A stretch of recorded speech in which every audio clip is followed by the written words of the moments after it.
So you see the spelling, but then you also see the sunshade or the umbrella.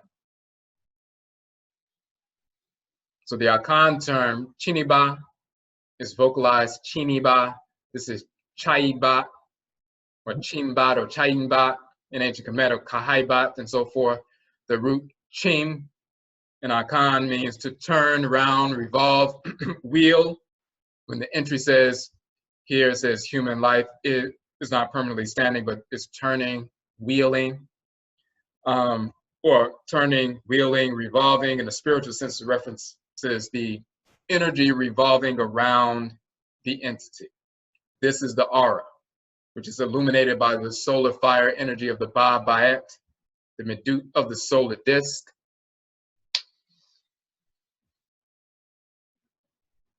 The medut of the solar disk is incorporated in the term. So for example, these are different spellings. In this one spelling here, you'll see the solar disk, the circle with the dot in the middle, referencing the aura. So when you have that light generated from the aura and so forth, that solar energy and so forth, they'll show that. Now, so as we say, this is the glow emanating from the individual that can be seen clairvoyantly. It is the electromagnetic field that is the first aspect of the person that can sense or feel the projections of others. So, just like the Earth Mother has a magnetosphere, we have a magnetosphere, and every object, animate or inobject, giving off electromagnetic energy, just like a magnet giving off, magnetism and so forth, and two magnets can repel one another. There's a field around the magnet. We have a field around us as well. It's not it's not the same as a magnet. Like, for example, certain objects like a penny or other kinds of stones are not as magnetized as the magnet stone and so forth, but they still have an electromagnetic field. And we have an electromagnetic field. We have a magnetosphere. So the first thing that we come in contact with is someone else's magnetic field. Let me move this up. So the first thing we come in contact with is somebody's magnetic field. Just like those two magnets, when the same polarity is spacing, before they touch one another, the first contact that they have with one another is the electromagnetic field. It is strong enough where one magnet can push the other one across the table without touching, because that field is the first line of contact. We have that. You come in contact with somebody. You can stare at someone, as we say. You can project that energy towards the individual. You can feel someone staring at you. You can project your own energy, and they can feel you staring at them. You're simply projecting your electromagnetic energy, an aspect of your electromagnetic field or your aura. You're projecting that through space, and they can pick up on that. In the same way, two magnets can feel. It's not a belief. It's not a belief in invisible forces anymore. That it's not a representation of a belief or some belief in spiritual forces or unseen forces anymore. And two magnets don't believe that they're repelling one another. It's actually happening. So because there's a field, and it's the same thing with us. So you can feel, you can pick up, you can project through ritual. People can, channel those projections. If we're doing things normally, we can channel those projections positively to communicate with not just ancestresses and ancestors, but our own living family members, children, adults, people when they pray for their children to go outside and be safe and so forth, and they're projecting their energy to help encourage their children to make right decisions. So if you're not in the presence of them when they're at school or out doing whatever they're doing, they may feel like they're just doing whatever they're doing, but when you engage in ritual practice, you can still project those admonitions, that direction. So even when you're away from them, you're still directing them.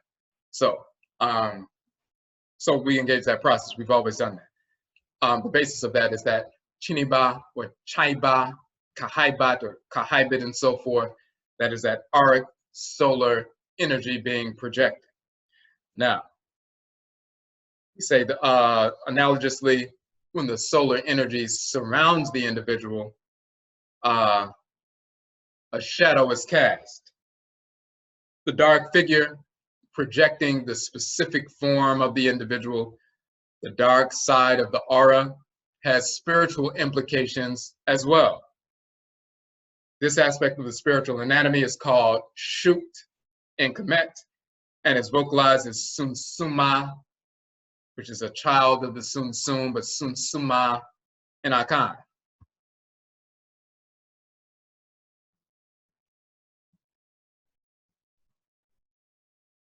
And hold on 1 second, let me make sure you're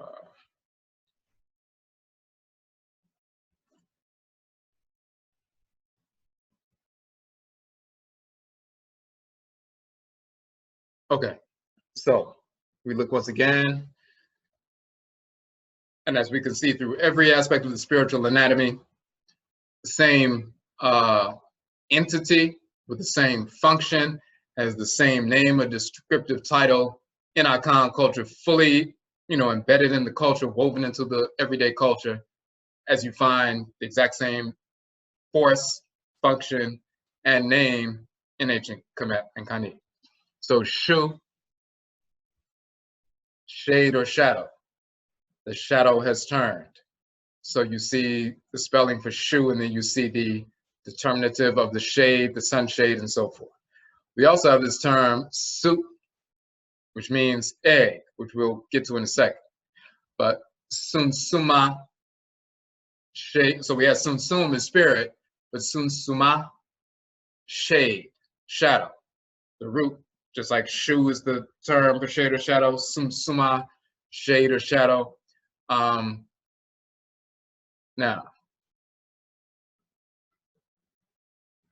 you look at this term as sum and su, the U, a nasal U, as sum, the darkness. As sum, kabi kuntan, kusutum, black darkness has come, it has become dark. Darkness came over the land. Uriya, durusum, the sun is darkened, and so forth.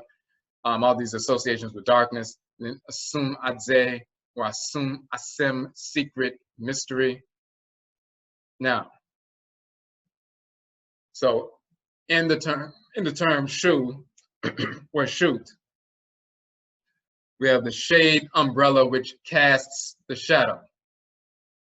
The root of sunsuma is sum, or esum, meaning darkness. The reduplicated term sum, or sunsuma is the dark entity generated by the body and spirit interfacing with the atem, with the sun.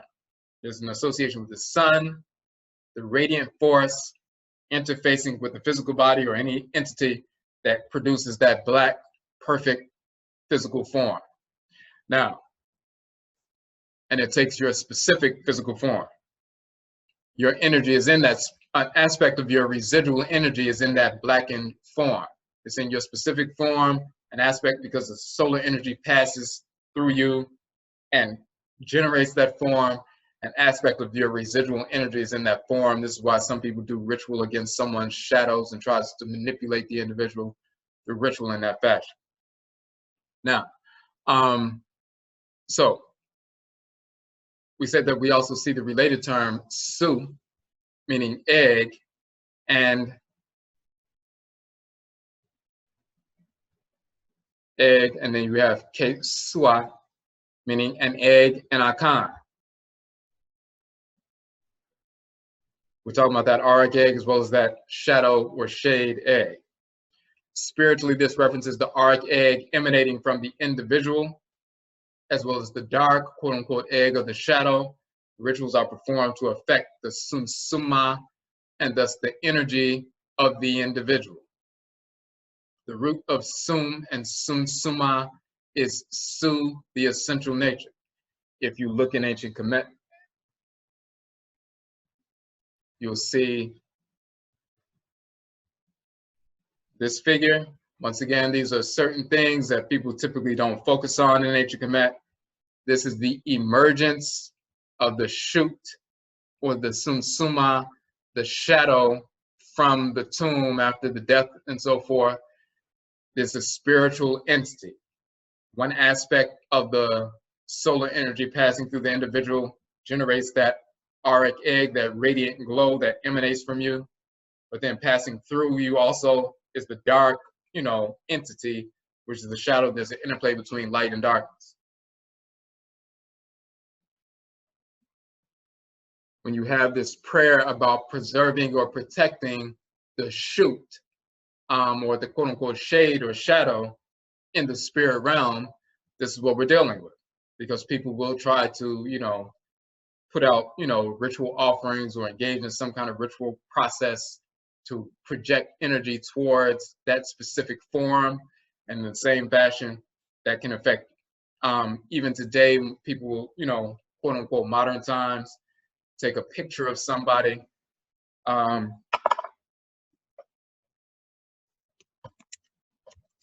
Utilizing a picture of somebody. You hear about people doing root work and so forth, getting someone's picture, putting it on a shrine, doing some, kind of ritual to try to affect the individual. And if the individual has a light sunsum or a light spirit, they can be affected by individuals projecting negative energy on their form, whether it's the shadow form or the picture. If you think about a picture that's taken with a cell phone and posted online, and somebody downloads it and puts it on the shrine and starts to do some, little ritual work on it and so forth. That's no different than in the past, if someone had a drawing or somebody had a sculpture representing the individual, they take a piece of their clothing, or they have an image of the individual that they focus on intently, and they engage in ritual, practice to do that. They've been doing that for thousands of years. They do it with the aura or the image of the individual, the illuminated image, the auric presence, or they'll try to do it with the shadow of the individual as well. But this is why we have texts in ancient Kamit dealing with this notion of protecting the shoot or the sunsum.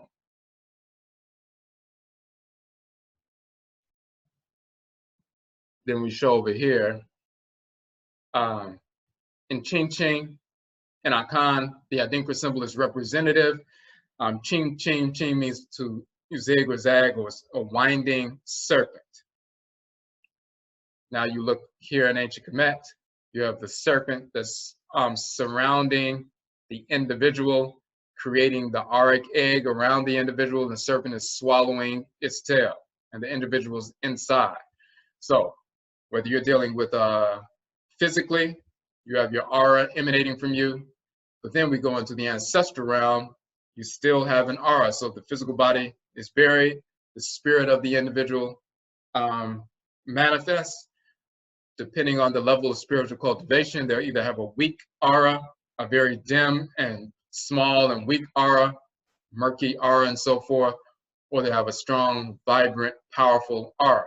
We go back to the term aku, akut, the illuminated ones, the ancestresses and ancestors who are spiritually cultivated. One of the reasons they're called aku, akut, it means illumination and so forth, but it also means those who are shining. And we talked about it's not, and they are associated with the stars, but only in the sense that just like stars shine in the darkness and they illuminate our path. When you have a strong aura as an ancestral spirit, people engage in ritual and so forth, the aura is so strong and powerful and vibrant and bright that they're a spirit with a bright aura is akin to a star radiating the darkness to light the path, illuminate the individual, but to light our path and so forth. So that's the representation here with this serpent swallowing the tail. It's not just an image of a protective divinity, but it's pointing to this notion of what that auric egg is. Now, based on that, there's another term when you're dealing with the Khaibit and the sunsum, the auric egg illuminating the spirit body during life as well as after death. And you also have the sunsuma, which is the shadow and so forth. The other term in Akan that you also find in ancient Kamit, that of course they're typically not going to focus on because there's no reason for them to point that out. But what we have pointed out is the term for the ancestral spirit, which they will call ghost and so forth. It's Samain, and the plural term is Samainfo and Samainfo. That term exists and is rooted in ancient Kamit. So we're still talking about the spirit body and how it manifests after the spirit separates from the physical body. So let's go to our article where we prove that. We show the term in Akan, what it means, and then we show the term in ancient Kamit with the exact same meaning, and it pulls everything together. So if you look in the chat room, you'll see the link to that.